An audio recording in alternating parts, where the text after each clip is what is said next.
सो हमारा next topic आता है that is adjustment for revaluation of assets and liability. आप एसेट्स एंड लायबिलिटी की जो रीवैल्यूएशन करोगे उसकी एडजस्टमेंट जैसे हमने एडमिशन के टाइम पर किया था समहाउ इसके अंदर भी क्या होता है सेम ही होता है। तो देखो रिटायरमेंट या डेथ के टाइम पर एक पार्टनर जो है उसके पास कुछ एसेट्स होती है जो कि वो अपनी करंट वैल्यू पर नहीं दिखाता। तो इसी तरह से कुछ लायबिलिटीज भी होती है जिसे क्या है उससे मतलब अलग वैल्यू पे दिखाया जाता है जो कि अलग होती है उसकी रियल ऑब्लिगेशन से। जो फर्म का जो रियल ऑब्लिगेशन बनता है जितने उसने रियल में जो पर्सन पे लाइबिलिटी है जितने उसने देने हैं उससे जो है अलग रिकॉर्ड होता है आपकी बैलेंस शीट के अंदर। Not only that there may be some unrecorded assets and liability. और सिर्फ इतना ही नहीं कई बार जो है कुछ अनरिकॉर्डेड एसेट्स एंड लाइबिलिटीज होती है उसे भी क्या है बुक्स में लाया जाता है। ओके तो इसमें बेसिकली जो जर्नल एंट्रीज पास की जाती है वो देखिए। तो अगर मान लीजिए एसेट्स की वैल्यू इंक्रीज हो रही है एसेट्स की वैल्यू इंक्रीज हो रही है तो हम क्या एंट्री करेंगे assets account debit to revaluation account. Assets account debit to revaluation account उसे क्या करेंगे डेबिट में डालेंगे। इसी तरह अगर आपकी लाइबिलिटीज जो है वो डिक्रीज हो रही है क्या हो रही है लाइबिलिटी डिक्रीज हो रही है तो liability account debit to revaluation account जैसे हम उसमें करते थे ना एडमिशन में सिमिलरली ऐसे ही। वहीं अगर आपकी एसेट्स की वैल्यू डिक्रीज हो रही है इट मीन्स कहीं ना कहीं आपको क्या लगेगा लॉस लगेगा तो क्या होगा revaluation account debit to assets account किया जाएगा। और वहीं अगर लाइबिलिटी की अमाउंट बढ़ रही है तो क्या करेंगे revaluation account debit to liability account. समझ में आया कि अगर एसेट्स इंक्रीज होगी और लाइबिलिटी डिक्रीज होगी तो ये दोनों तो क्या होंगे ये दोनों आपके जाएंगे डेबिट में। एसेट्स और लाइबिलिटी डेबिट करेंगे रिवैल्यूएशन अकाउंट में। ठीक है और वहीं अगर आपकी एसेट्स डिक्रीज हो रही है और लाइबिलिटी इंक्रीज हो रही है तो उसके लिए जब जनरल एंट्री बनाएंगे तो एसेट्स और लाइबिलिटी को क्रेडिट में डालेंगे और वहीं रिवैल्यूएशन अकाउंट को डेबिट में डालेंगे। फिर अगर कोई अनरिकॉर्डेड एसेट्स है तो इट मीन्स आपकी दोबारा से एसेट्स इंक्रीज हो रही है ना तो फिर से हम क्या एंट्री करेंगे assets account debit to revaluation account. Okay और वहीं अगर कोई अनरिकॉर्डेड लाइबिलिटी है तो revaluation account debit to liabilities account. Profit and loss अगर आता है रीवैल्यूएशन पे तो हम उसके लिए क्या एंट्री करते हैं वही प्रॉफिट एंड लॉस को सभी पार्टनर्स के कैपिटल अकाउंट में डालेंगे ना तो उनके अकाउंट को क्रेडिट कर दीजिए और रीवैल्यूएशन अकाउंट को डेबिट कर दीजिए। तो revaluation account debit to all partners capital account. Entries सारी सेम ही रहेगी। वहीं अगर लॉस की सिचुएशन होगी तो सभी के पार्टनर्स के कैपिटल अकाउंट को हम डेबिट कर देंगे और रिवैल्यूएशन अकाउंट को क्रेडिट कर देंगे। जैसे आपको यहाँ पर एक क्वेश्चन गिवन है देखिए मिताली इंदु एंड गीता पार्टनर्स है जो कि प्रॉफिट एंड लॉस शेयर कर रही है किस रेशियो में 5:3:2 में। 31 मार्च 2017 को उनकी बैलेंस शीट ये दिखा रही है लाइबिलिटी ये है अमाउंट ये है एसेट्स ये और अमाउंट ये। ठीक है तो इसमें देखिए आपको क्या दिखेगा asset side goodwill building patent machinery stock debtor cash ये सब गिवन है और लाइबिलिटी साइड आपको कैपिटल अकाउंट सन्ड्री क्रेडिटर और जनरल रिजर्व गिवन है। अब इनमें से क्या हुआ गीता रिटायर हो गई और ये एग्री किया गया कि जो मशीनरी है उसकी नई वैल्यू 1,40,000 लगेगी। इसका मतलब मशीनरी 1,40,000 की है तो 1,40,000 इट मीन्स मशीनरी की वैल्यू क्या हो गई डिक्रीज हो गई। पेटेंट 40,000 तो पेटेंट कितने थे आपके 30,000 थे पेटेंट अब 40 हो गए इसका मतलब यहाँ पर आपकी एसेट्स जो है वो क्या हो रही है इंक्रीज हो रही है। वहीं बिल्डिंग जो है वो 1,25,000 की वैल्यू लगेगी। बिल्डिंग अभी फिलहाल 1,00,000 की है तो 1,25,000 लगेगी इट मीन्स दोबारा से आपकी एसेट्स 25,000 से बढ़ रही है। तो आपने इसकी क्या करनी है जनरल एंट्रीज पास करनी है। तो देखिए करते हैं आपको फॉर्मेट पता ही है date particular ledger folio debit and credit. तो सबसे पहले मशीनरी की बात करते हैं। मशीनरी की वैल्यू क्या हो रही है डिक्रीज हो रही है ना। तो मशीनरी की वैल्यू कितनी डिक्रीज हो रही है 10,000 से। तो यहाँ पर अब जब मशीनरी की वैल्यू डिक्रीज होती है तो हम क्या करते हैं एसेट्स को क्रेडिट करते हैं ना। तो revaluation account debit to machinery account की मशीनरी के अकाउंट से क्या है जाएगा आपकी वैल्यू कम हो रही है कितने से 10,000 से। उसके बाद में पेटेंट 40,000 इतने ये 10,000 बढ़े थे आपके और बिल्डिंग भी आपकी 25,000 बढ़ी थी। तो इनके लिए दोनों के लिए हम एक एंट्री कर देंगे patent account debit building account debit to revaluation account 10,000 25,000 और टोटल 35,000। इसके बाद में आपके क्या है बस इसके बाद में आपका जो है प्रॉफिट एंड लॉस होगा। तो आपका टोटल देखिए बढ़ कितने रहे हैं 35,000 की डिक्रीज कितनी हो रही है 10,000 के। इसका मतलब रीवैल्यूएशन के अंदर क्या होगा आपका 25,000 का प्रॉफिट आएगा। तो प्रॉफिट को हम तीनों पार्टनर्स की कैपिटल अकाउंट में डिस्ट्रीब्यूट करेंगे। तो revaluation account debit to Mitali capital Indu capital and Geeta capital और ये एंट्री हो जाएगी। ये देखिए, ये रहा आपका रिवैल्यूएशन अकाउंट। ठीक है, ये तो हमने कर दिया रिवैल्यूएशन अकाउंट। अब आती है अगर कोई एक्यूमुलेटेड प्रॉफिट या लॉस है तो उसकी एडजस्टमेंट कैसे करेंगे। तो सेम जैसे हम पहले करते थे, अगर कोई रिजर्व है तो हम क्या करेंगे, सभी पार्टनर्स के अंदर ही डिस्ट्रीब्यूट होगा ना, क्योंकि उस टाइम तक जो रिटायरिंग पार्टनर है वो भी तो था, उसी टाइम पर प्रॉफिट और रिजर्व और ये सब कमाया गया ना, तो इसीलिए हम क्या करेंगे, उसे सभी पार्टनर्स के कैपिटल अकाउंट में क्रेडिट कर देंगे। वहीं अगर लॉस की सिचुएशन होगी तो सभी पार्टनर्स के कैपिटल अकाउंट को डेबिट कर देंगे। ठीक है, और ये रिजर्व्स है तो रिजर्व्स भी डिस्ट्रीब्यूट हो जाएंगे सभी पार्टनर्स के कैपिटल अकाउंट में। तो यहाँ पर देखिए एंट्री अगर हम बात करें, पहले ये देखिए, कई बार बैलेंस शीट जो है फॉर्म की, उसके अंदर एक्यूमुलेटेड प्रॉफिट जो है वो जनरल रिजर्व और एक्यूमुलेटेड लॉस जो है वो profit and loss account debit balance given होता है। तो रिटायरिंग या डिफेंस पार्टनर जो होता है ना, उसे इसमें शेयर उसको मिलता है, चाहे वो प्रॉफिट हो चाहे वो लॉस हो, दोनों के लिए वो लाइबल होता है। ठीक है, तो ये जो प्रॉफिट या लॉस जो है वो सभी पार्टनर से बिलोंग करता है और उनके कैपिटल अकाउंट के अंदर क्या होगा, ट्रांसफर होगा। लेकिन किस रेशियो में, ये याद रखना बहुत जरूरी है, उनके ओल्ड प्रॉफिट शेयरिंग रेशियो में। किस रेशियो में, ओल्ड प्रॉफिट शेयरिंग रेशियो में। तो देखिए, अगर एक्यूमुलेटेड प्रॉफिट जो है, अगर मैं रिजर्व की बात करूँ, वो डिस्ट्रीब्यूट करना है तो reserve account debit to all partners capital account. वहीं अगर एक्यूमुलेटेड लॉस है तो all partners capital account debit to profit and loss account. ठीक है, यहाँ पर आपको क्वेश्चन भी गिवन है, अगर आप चाहें तो इसे कर सकते हैं ऑन योर बिहाफ।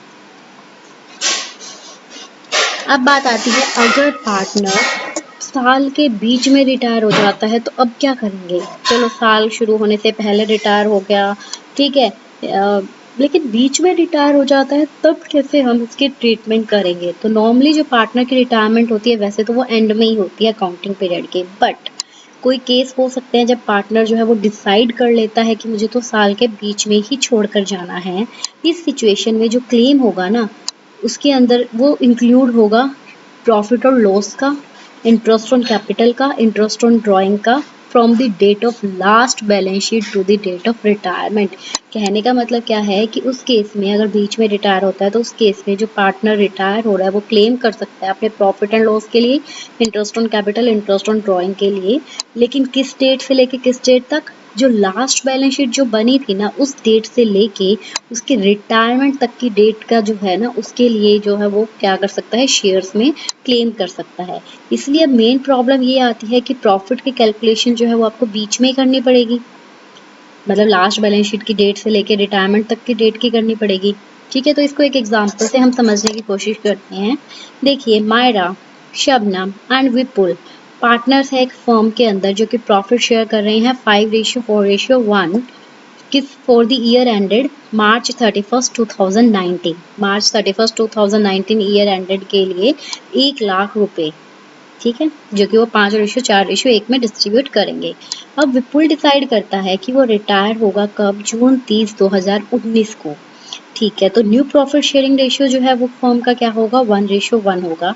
और विपुल का जो प्रॉफिट का शेयर है, अगर हम 1 अप्रैल से लेकर 30 जून तक का कैलकुलेट करें तो क्या बनेगा, देखो, टोटल प्रॉफिट जो है अगर हम 31 मार्च 2017 का लेकर चलते हैं वो कितना है, 1,00,000। सॉरी, यहाँ 17 नहीं, 2019 आएगा। कितना बनता है टोटल प्रॉफिट, 1,00,000 बनता है। उसके अंदर अगर आप विपुल का शेयर निकालते हो तो कितना बनेगा, 1,00,000 का। तो देखो, 1,00,000 जो है उसमें विपुल का शेयर है कितना, सबसे पहले तो 1/10, यही है ना। ठीक है, लेकिन अब कितने महीने का निकलेगा, मार्च में तो वो मार्च अप्रैल मई जून 3 महीने का ही प्रॉफिट निकलेगा। तो 3 महीने का प्रॉफिट निकलेगा तो 3/12 करेंगे। ओके, तो 3/12 करके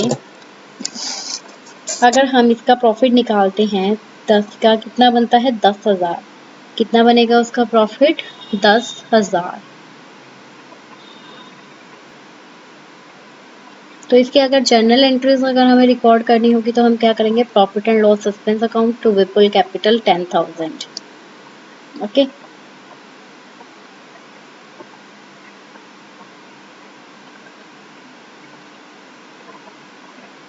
नेक्स्ट ये जो इसने दे रखा है ये क्या है, जरा देखिए। अगर आपने विपुल का प्रॉफिट शेयर जो है वो ट्रांसफर करना है उसके कैपिटल अकाउंट में, तब क्या करोगे।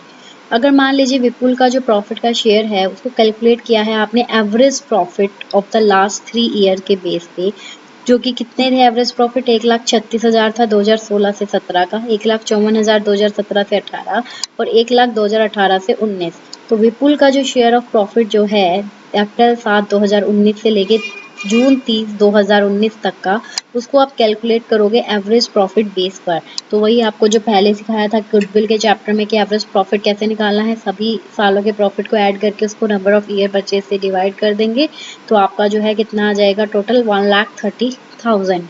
ठीक है, उसमें अगर विपुल का शेयर निकालना है तो आपका कितना आ जाएगा 13,000 आ जाएगा विपुल का शेयर। आप इसको अगर निकालोगे ना मल्टीप्लाई 1/10 करके, तो वो आपका 13,000 बनेगा। ठीक है, तो मतलब आपको जैसे क्वेश्चन बोले आप उस तरह से ही इसको निकाल सकते हैं, बट है बहुत इजी। तो आगे देखिए, अब आपने पहले तो उसे ट्रांसफर कर दिया, उसके बाद में क्या होता है, profit and loss suspense account को क्लोज करना जरूरी होता है, किसके, ट्रांसफर करके जो अमाउंट है gaining partners capital account in their gaining ratio.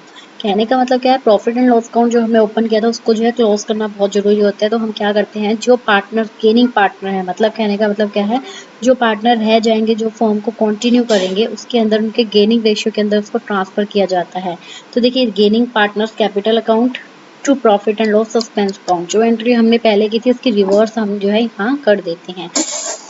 Okay, next आपका आता है disposal of amount due to retiring partner. Retiring partner की वजह से जो अमाउंट डिस्पोज हो जाती है, इसका मतलब क्या है जरा देखिए, जो आउटगोइंग पार्टनर अकाउंट है उसको सेटल किया जाता है पार्टनरशिप डीड के अकॉर्डिंग। एग्री, चाहे वो लमसम में करो या फिर इंस्टॉलमेंट में करो या बिना इंटरेस्ट के करो या पार्टली कैश में करो, पार्टली इंस्टॉलमेंट में करो, जैसे भी उनकी आपस में सहमति होगी वैसे उसके अकाउंट को सेटल किया जाता है।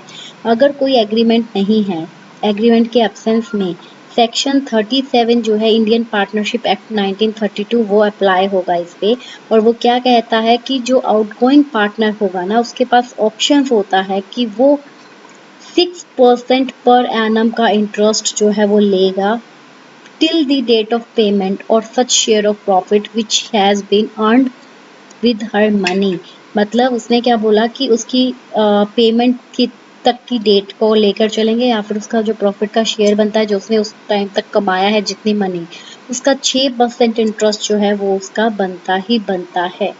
ओके, तो इसके लिए हम जो जर्नल एंट्री करेंगे वो क्या होती है, पार्टनर के लोन अकाउंट की बात है बेसिकली। तो देखिए, जब रिटायरिंग पार्टनर को अगर सारा का सारा अमाउंट कैश में दे दिया, तो फिर तो सीधी सी एंट्री हो जाएगी retiring partner capital account to cash account या बैंक अकाउंट। ओके, अगर रिटायरिंग पार्टनर को पूरा का पूरा अमाउंट हमने लोन के रूप में ट्रीट कर लिया कि भाई इसने फर्म को लोन दिया है, तो हम क्या करेंगे, इसका मतलब अभी हमने उसके देना है तो उसके लिए एक अलग से लोन अकाउंट ओपन कर दिया जाएगा। It means retiring partner capital account debit to retiring partner loan account. और जब रिटायरिंग पार्टनर को मान लीजिए अगर पार्टली कैश में पे कर दिया और बाकी के अमाउंट हमने लोन ट्रीट कर ली, तो हम क्या करेंगे, retiring partner capital account to cash या bank to retiring partner loan account.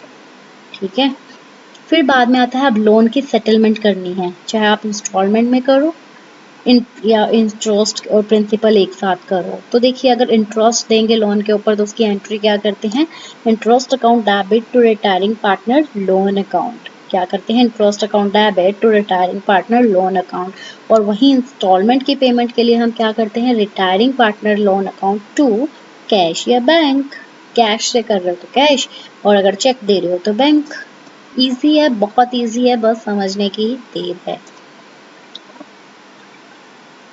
आगे ये क्वेश्चन है, वैसे इतना आपके आएगा नहीं, so no need to worry, normal question होंगे, जैसे कि लोन अगर दे रखा है तो उसके ऊपर अगर पार्टनरशिप डेट में कुछ भी नहीं लिखा हुआ फिर भी क्या है 6% का इंटरेस्ट वो उसे मिलेगा ही मिलेगा। तो ये चीज़ें हैं।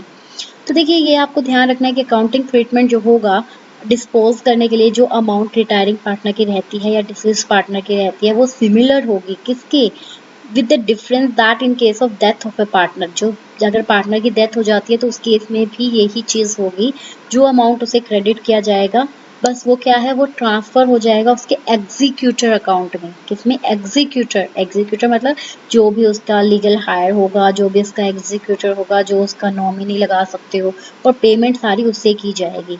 ये हम जो है इस चैप्टर में बाद में पढ़ेंगे। तो ये आपके क्वेश्चंस हैं जिन्हें आप देख सकते हैं खुद से।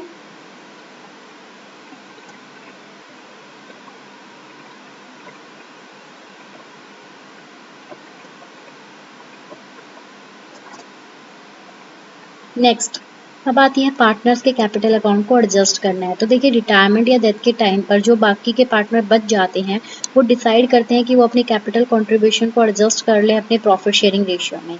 तो ऐसी सिचुएशन में जो भी उनका कैपिटल का बैलेंस होगा ना, कंटिन्यूइंग पार्टनर के कैपिटल का बैलेंस, उनका जो टोटल करके जो भी आएगा उसे फर्म की टोटल कैपिटल मान लिया जाएगा। क्या कर लिया जाएगा? उसे फर्म की टोटल कैपिटल मान लिया जाएगा, चाहे बोला हो चाहे ना बोला हो। किसको माना जाएगा? कंटिन्यूइंग पार्टनर के कैपिटल अकाउंट का जो बैलेंस होगा उसे ऐड करके जो भी आएगा वो फर्म की न्यू कैपिटल मान ली जाएगी। और फिर न्यू कैपिटल जो है कंटिन्यूइंग पार्टनर की, उसे असरटेन करने के लिए जो फर्म की जो टोटल कैपिटल होगी ना उसे डिवाइड कर दिया जाएगा किसमें? रिमेनिंग पार्टनर्स में।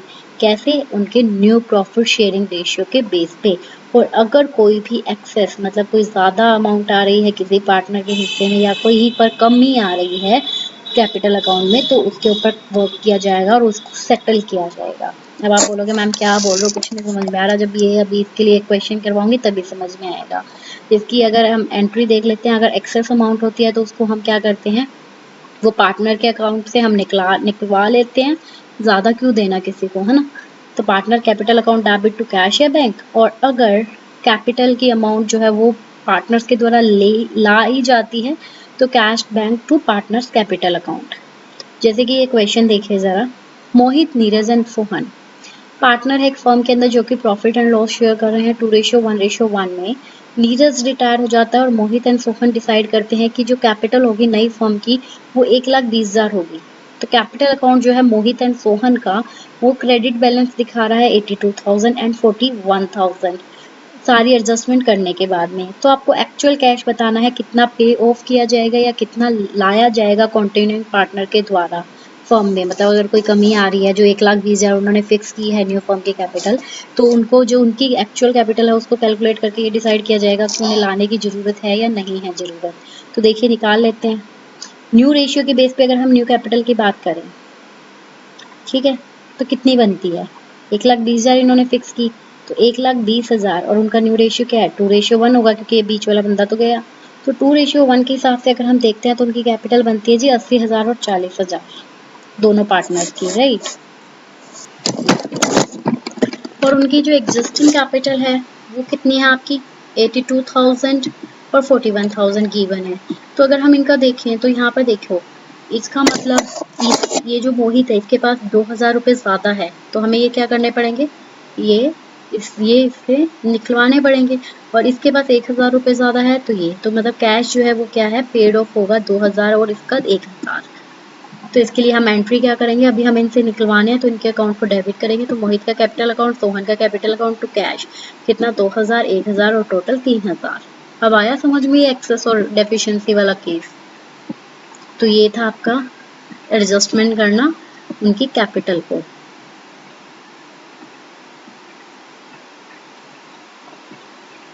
ये क्वेश्चंस है, ये जरा आप कर लीजिएगा।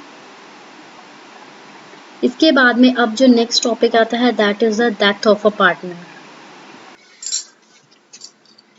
तो डेथ ऑफ अ पार्टनर वाला केस देखिए, अभी हमने रिटायरमेंट वाला पूरा कर लिया। अब आज बात आती है अगर कोई पार्टनर की डेथ हो जाती है उस केस में क्या करेंगे। तो जैसे हमने पहले देखा कि डेथ ऑफ अ पार्टनर के केस में जो है वो सिमिलर ही चीज़ें रहेगी जो रिटायरमेंट के केस में रहा था। एंड अगर कोई पार्टनर की डेथ हो जाती है तो वो भी क्लेम कर सकता है कि जो भी अमाउंट है वो उसको उसके एग्जीक्यूटर को ट्रांसफर की जाए, जो भी उसका नॉमिनी होगा, और उसे भी उसी तरह से सेटल किया जाए जैसे कि रिटायरिंग पार्टनर का किया है। ठीक है, लेकिन एक मेजर डिफरेंस इसमें है क्या, जो रिटायरमेंट होती है ना वो तो अकाउंटिंग पीरियड के एंड में होती है बेसिकली, लेकिन जो डेथ होती है वो तो किसी भी टाइम हो सकती है ना। इसीलिए पार्टनर के केस में उसका जो क्लेम होगा उसके अंदर उसके प्रॉफिट और लॉस का हिस्सा, interest on capital, interest on drawing जो होगा ना, किस डेट से होगा, लास्ट बैलेंस शीट से लेके जब उसकी डेथ हुई है उस डेट तक का जो है हिस्सा ही वो क्लेम कर सकता है, उससे ज्यादा नहीं कर सकता। और इसमें सबसे बड़ी मेन जो प्रॉब्लम आने वाली है वो क्या है, उसको कैलकुलेट कैसे करेंगे। बीच में ये कह दिया वो तो दूसरे महीने में मरा है, तो कैसे कैलकुलेट करेंगे। तो इसीलिए जो हम जब उसके बुक को क्लोज करेंगे, फाइनल अकाउंट बनाएंगे ना, तो जो डिसीज्ड पार्टनर है उसके जो प्रॉफिट का शेयर होगा उसे हम किस बेस पे कैलकुलेट करेंगे, उसके लास्ट ईयर के प्रॉफिट के बेस पर या फिर सेल के बेस पर। जैसे अगर हम एक एग्जांपल ले लेते हैं, बकुल, चंपक एंड दर्शन जो है वो पार्टनर है एक फर्म के अंदर, जो कि profit and loss ratio share कर रहे हैं 5:4:1। जो फर्म का प्रॉफिट जो है ना ईयर एंडिंग अगर हम बात करें तो वो कितना है, 1,00,000 रुपए। चंपक की डेथ हो जाती है जून 30, 2017 को। बकुल एंड दर्शन डिसाइड करते हैं कि वो क्या करेंगे, प्रॉफिट को इक्वली शेयर करेंगे। तो जो चंपक का जो प्रॉफिट का शेयर है वो 1 अप्रैल से 30 जून 2017 तक हमें निकालना है। तो कैसे निकालेंगे जरा देखो। है कितना प्रॉफिट, 1,00,000, ठीक है। हमें निकालना क्या है, मार्च से 1 अप्रैल से लेके जून 30 तक, मतलब अप्रैल मई जून 3 महीने का निकालना है। तो उसको 3/12 कर देंगे। बात आती है बकुल, सॉरी, चंपक का शेयर बनता कितना है, चंपक का शेयर बनता है 4/10। तो बस 1,00,000 मल्टीप्लाई 3/12 इंटू में 4/10, दैट इज 10,000। तो ये आपका जो है निकल जाएगा। तो इसकी जर्नल एंट्री क्या होगी, profit and loss suspense account debit to Champak capital account 10,000 10,000, ठीक है। ये सेम ही अभी हम जो पीछे करके आए थे वही एज इट इज। तो ये जो है ये इसके रिगार्डिंग कुछ एक क्वेश्चंस है, ये आप खुद से कर सकते हैं, सेम एज इट इज है जैसे हमने पहले वाले किया। हाँ, यहाँ पर जो है एक चीज़ और बनेगी, डेथ के केस में एग्जीक्यूटर का अकाउंट भी बनेगा, बिकॉज आपको पता है कि जो क्लेम होगा वो किसको दिया जाएगा, एग्जीक्यूटर को दिया जाएगा। तो यहाँ पर जो है देखिए क्या होगा, अनिल की कैपिटल में जितना भी उसका क्लेम बनता था 57,000 वो हम एग्जीक्यूटर के अकाउंट में डाल देंगे, ठीक है। और बाय बैलेंस शीट 28,500 28,500 करके ये जो है इसका पूरा का पूरा एग्जीक्यूटर का अकाउंट बन जाएगा। ये इंस्टॉलमेंट में दिए तो इंस्टॉलमेंट में, या कैरी फॉरवर्ड कैरी डाउनवर्ड किया है तो कैरी डाउनवर्ड, ओके। तो ये जो है ये बनेगा डेथ के केस में। क्वेश्चंस है ये, अगर आप चाहें तो इनको आप कर सकते हैं। मैं स्क्रॉल कर रही हूँ, आप इसको वीडियो को पॉज कीजिएगा और आप क्वेश्चन सोल्व कर सकते हैं।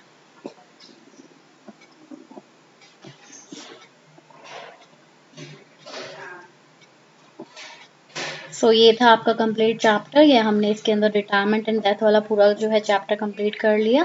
तो बेसिकली जो मेन मेन चीज़ें हैं वो आपको इसमें याद करनी है। तो all the best guys, happy learning, bye bye, take care.